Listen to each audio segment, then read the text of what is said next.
السلام علیکم. پاکستان افیشلی د اسرائیل پرایم منسٹر وزیر اعظم نتنیاهو ته ټیرریسټ ووی،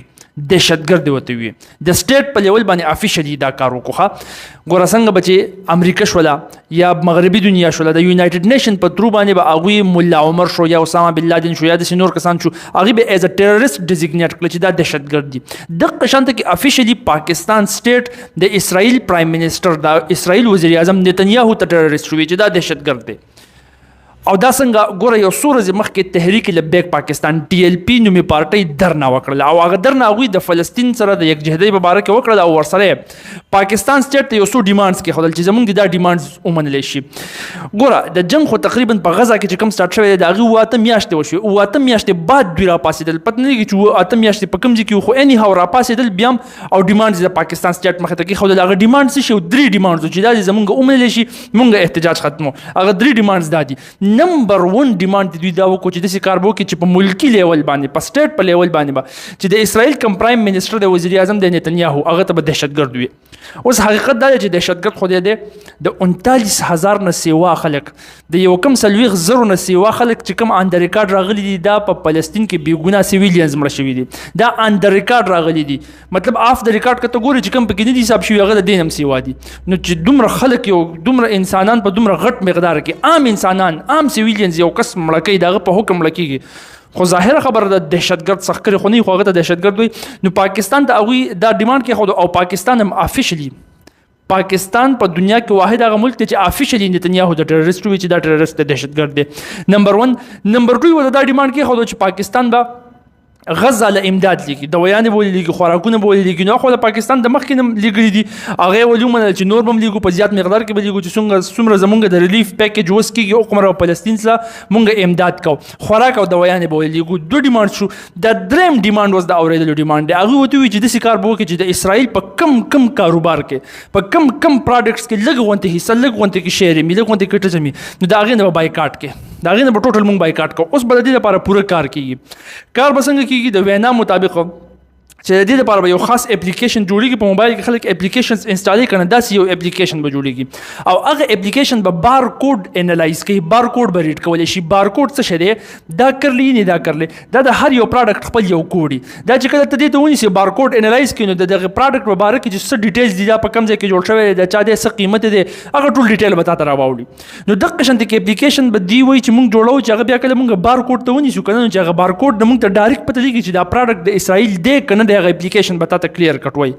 نو چې اپلیکیشن یو کس ته وایي چې دا د اسرائیل دی، نو بس هغه بیا نه دي، نو دې په تر باندې موږ د اسرائیل د پراډکټس نه بایکاټ وکړو. اوس خبره دا ده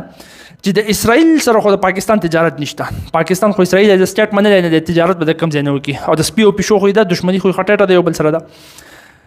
خبره دا ده چې کوم د اسرائیل پراډکټس په مغرب کې یا په یونایټډ سټیټس کې یا په ځینې عربي ملکونو کې پراته دي، او د هغې سره د پاکستان تجارت شته دی، د هغې په ترو باندې خو راتلی شي، په هغې لاره باندې خو راتلی شي که نه. نو دوی وایي چې په هغه ځای کې چې کوم پراډکټس دي یا کم بزنسز دي چې په کوم ځای کې د اسرائیل لږ غونډې کې بڼه وزره موردنه شوې ده، د هغې نه به مونږ بایکاټ کوو.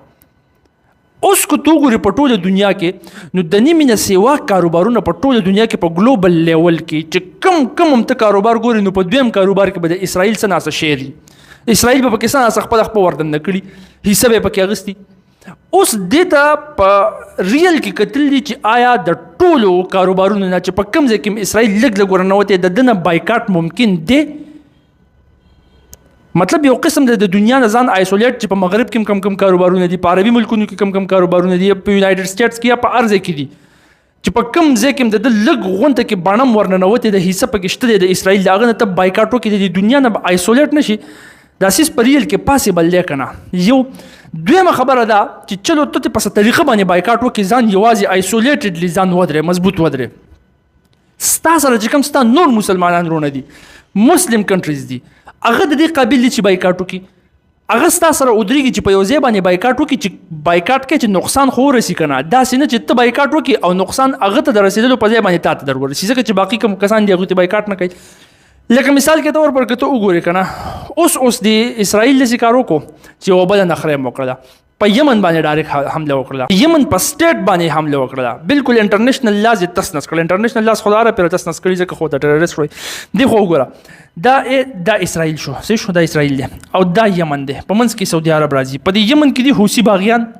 او حوثي باغیان ته پته چې هغوی چې کله په غزا کې جنگ سټارټ شوی دی دوی د اسرائیل سره نالګي شوي او خو مضبوط د دې ځای نه په دوی میزایل ورشي دي په اسرائیل باندې او ورسره چې کوم په دې بحر احمر کې په دې باب المندب باندې جازونه پاس کېږي سمندري جازونه چې هغه د اسرائیل سره ریلیشن سره تعلق ساتي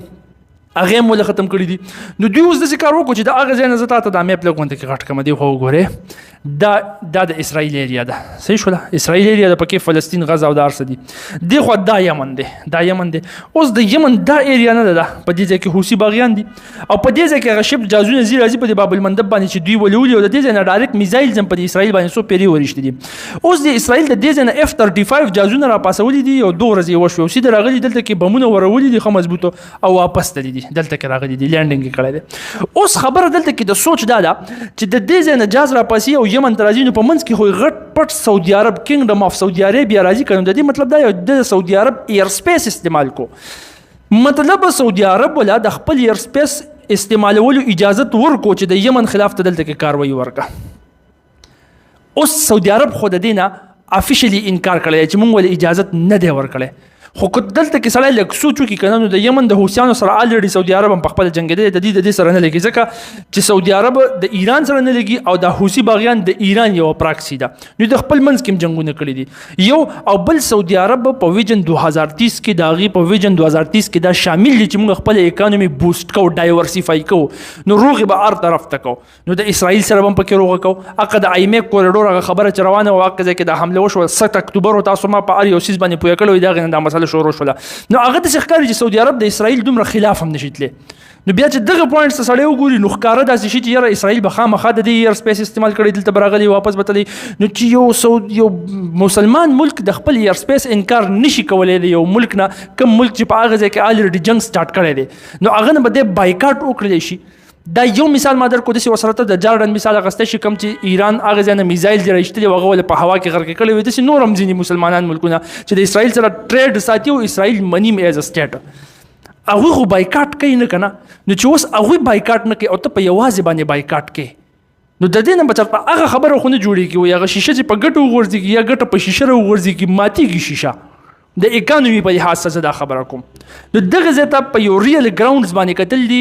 مطلب دا زما دا نه دی چې بایکاټ مه کوو په بایکاټ باندې زما یو لیکچر ریکارډ دی BDS مومنټ بای طارق پټان ورکه تا ته به راوړي ته به پوه شي خو زما مطلب دا دی چې دا بایکاټ په داسې طریقه پکار دی یا طریقې داسې پکار دی چې په هغې باندې کم از کم دښمن ته نقصان خو ورسي که نه او د هغې نه م علاوه که ته وګورې که نه اسرائیل خو په دې کې وروسته کېدلو واله نه دی که ته اوس وایې چې یاره زه داسې څه ټکنیک وکړم چې د اسرائیل دا جنګ ودروي نو اسرائیل په دې ټایم کې د جنګ ودرولو په موډ کې د سره نه دی ځکه د دوی چې کوم دا دهشتګرد وزیر اعظم دی نتنیاهو هغه وایي چې زما مکمل دا ګول دی چې زه به د حماس ختموم حماس به ختموم نو حماس وګوره د هغوی هغه سپوکس پرسن IDF چې کوم د هغوی فوج دی د هغوی سپوکس پرسن په خپله مې وي چې حماس ختمول دا خبره کول د لیونو خبره ده دا پاسبل نه ده حماس څه چیز نه دی چې موږ یې ختم کړو حماس نظریه ده اوبه په خلکو کې روخه خورېږي ته یې ولې هغه به روخه خورېږي او بل طرف ته اوس چاینا داسې کار کړی دی پرونی خبره ده چې چاینا فتح والا راغوښتي دي فتح نه ده فتح دا په مغربي کناره کې ګوره فلسطین خو دوه ځای دی که نه یو مغربي کناره دی یو دلته کې غزه ده په دې مغربي کناره کې چې کوم په پاور کې پارټي ده هغه فتح ده او دا د غونډې کې لیبرل اپروچ ساتي دی وایي چې ګوره موږ به اسرائیل ومنو اسرائیل دې موږ ومنو دواړه به په صحیح طریقه باندې اوسېږو حماس وسه پورې وي وسه پورې چې اسرائیل مرګ بر اسرائیل او مرګ بر امریکا اسرائیل اړول زه منم نه اوس ویل کېږي چې څه ناڅه رضا شوی چې د 1967 هغه نه بعد چې کوم باډر وي هغه به موږ ومنو نو د دې دواړو په منځ کې دام تضاد دی نو د حماس او د فتح ګروپونو چې فلسطینین ګروپس دي د دوی په خپل منځ کې هم نه لګي د اوسه پورې نه لګي د سو پیری د دوی په خپل منځ کې د روغې کوشش وشو خو ناکام شو چاینا اوس د فتح او حماس دواړه رضا کړي چې هلکه روغه د لکومه او د دې په ترو باندې بس تاسو د فلسطینین ګروپس چې کله یو ځای شي که نه نو فلسطین کې به یکجهتي راشي فلسطین به دې سره مضبوط شي روغه په خپل منځ کې وکړي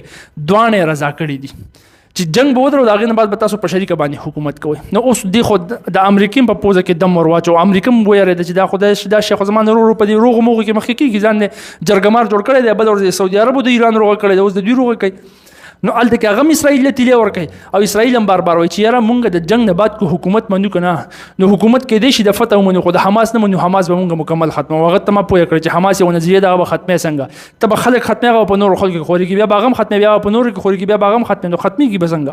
د دې څه پاسبیلیټي شته دی که نشته نو اسرائیل دې ټایم کې لیونی شوی دی هغه رسته کېدلو والا نه دی. نو لهذا د بایکاټ سره سره سوچ داسې پکار دی، پلان داسې پکار دی، منصوبه داسې پکار ده چې د هغې سره کم از کم ته کم دشمن له نقصان ورکول غواړي یا دشمن د یو جنګ نه ودرول غواړي چې هغه سټاپ شي او په خبره منلو باندې مجبور شي، نو چې هغه په ریل کې خو وشي که نه، چې پاسبیلیټي خو د هغې په ریل کې د کېدو وي. او آخري خبره د دې نه تا ته یو نصیحت ملاویږي چې ته کله بایکاټ کوې او تا ته پته لګي چې دا بایکاټ زه چا نه کوم دی خو په هر دویم کاروبار کې ورننوتی دی، ما ته ګرانېږي د هر یو څیز نه بایکاټ کول، پاسبیلیټي نه جوړېږي چې د هر دویم څیز نه زه بایکاټ وکړم. نو ته په خپله سوچ وکړه چې د اکانومي او د دې ټیکنالوجي او د دې ایجوکیشن په فیلډ کې تا نه ستا دښمن څومره مخکې شوی. په دې باندې پکار دی چې زمونږ یو مسلمان بچی له غیرت راشي او د حد نه سوا غیرت راشي، د نن نه کار ووایي، خپل ځان ته کار ووایي، خپل امت دپاره د الله تعالی نظام د الله تعالی په ځمکه باندې قایمولو دپاره د دین د اقامت دپاره دی کار کول شروع کړي. او په هغې کې اولنی کار څه شی دی؟ علم اخیستل، علم نافع اخیستل، په علم باندې کار کول. ټیکنالوجي کې هم ته مخکې تللی شي، په سیاست کې مخکې تللی شي، په فلسفه کې مخکې تللی شي، په هر څیز کې بیا ته مخکې تللی شي، په کاروبار کې مخکې تللی شي، ستا اکانومي هم هغه مضبوطولی شي. نن چې په کوم ځای کې هغه ولاړ دي، دا د پیغمبر علیه الصلاة والسلام په وخت کې یهودیان په هغه ځای کې ولاړو، کعب بن اشرف او دا وغیره تا ته به نومونه یاد شي. پیغمبر علیه السلام څنګه اکانومي چیلنج کړله، څنګه عرب ودرول د ځان سره، څنګه هغه پویه کړه او څنګه هغه ډاون کړو په خپل مسلمانانو د سوپر پاور او د انصاف یو نظام قایم شو. نو هغه اصول اوس هم موږ په قرآن کې شته، هغه اصول اوس هم په حدیث کې شته. هغه شانته کې اکانومي چیلنج کول دي، هغه شانته خپل اکانومي داسې بوسټ کول دي چې سبا ستا نه څوک بایکاټ نشي کولی، چې سبا ستا په اشارو باندې خلک چلیږي او ته د الله تعالی د رالیږلی شوي حکم په اشارو باندې چلیږي. نو په دې ترو باندې به د الله تعالی په ځمکه باندې د الله تعالی نظام، مطلب د انصاف نظام قایمیږي. وما علینا الا البلاغ. جزاکم الله خیر.